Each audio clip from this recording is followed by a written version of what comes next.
Hi everyone. Israel Iran యుద్ధ నేపథ్యంలో భారతదేశంలో ఇప్పుడు మన దేశంలో ఉన్న గొప్ప నాయకుల యొక్క చరిత్రను పోస్ట్ల ద్వారా సోషల్ మీడియాలో పెడుతున్నారు. ఇండియా ఎందుకు ఇంత సేఫ్గా ఉందని చెప్పి అందరూ ఆ నాయకులను స్మరించుకుంటున్నారు. వారిలో ఎవరంటే హోమీ బాబా, విక్రమ్ సారాభాయ్, అబ్దుల్ కలాం గారు, అలాగే ఇందిరాగాంధీ, వాజ్పేయి. సో వీళ్ళని ఇప్పుడు అందరు గుర్తు చేసుకుంటున్నారు. ఎందుకో ఇప్పుడు చూద్దాం చూడండి.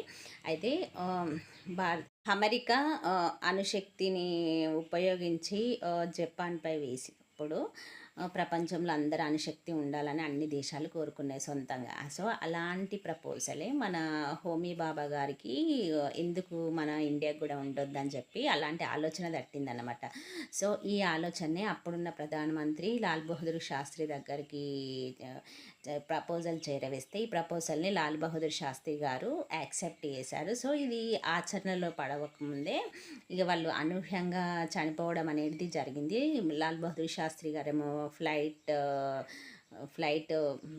కూలిపోవడం వల్ల, సేమ్ హోమీ బాబా గారు కూడా ఫ్లైట్ కూలిపోవడం వల్ల, దట్టు ఇద్దరు కూడా మన ఇండియాలో కాకుండా ఫారెన్లో చనిపోవడం అనేది అదొక విషయం అన్నమాట. అదంటే దానికి రీజన్స్ అనేటి అలా ఇప్పుడు బికాస్ ఆఫ్ అణుశక్తి, ఇండియా అణుశక్తి గురించి ఆలోచిస్తుందని చెప్పి అనేక కథనాలు కూడా ఉన్నాయన్నమాట. సో ఇలాంటి పరిస్థితిలో ఇందిరాగాంధీ ప్రభుత్వం ఏర్పాటు చేసింది 1974లో.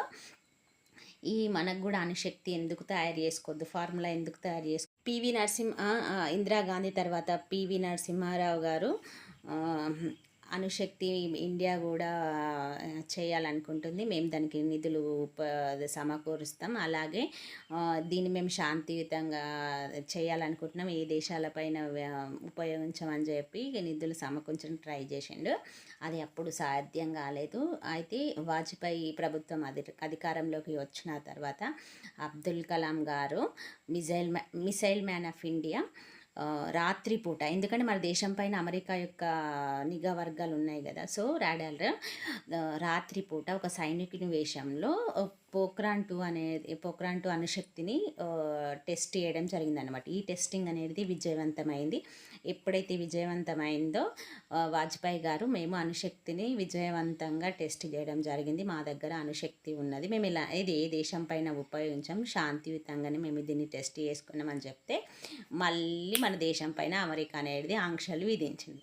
సో ఇప్పుడు చూడండి, మనకు ఏ దేశం కూడా, పొరుగునున్న ఏ దేశాలు కూడా మనకు అంత మిత్ర దేశాలు కాదన్నమాట. అంటే ఎప్పుడు భారత్ అనేది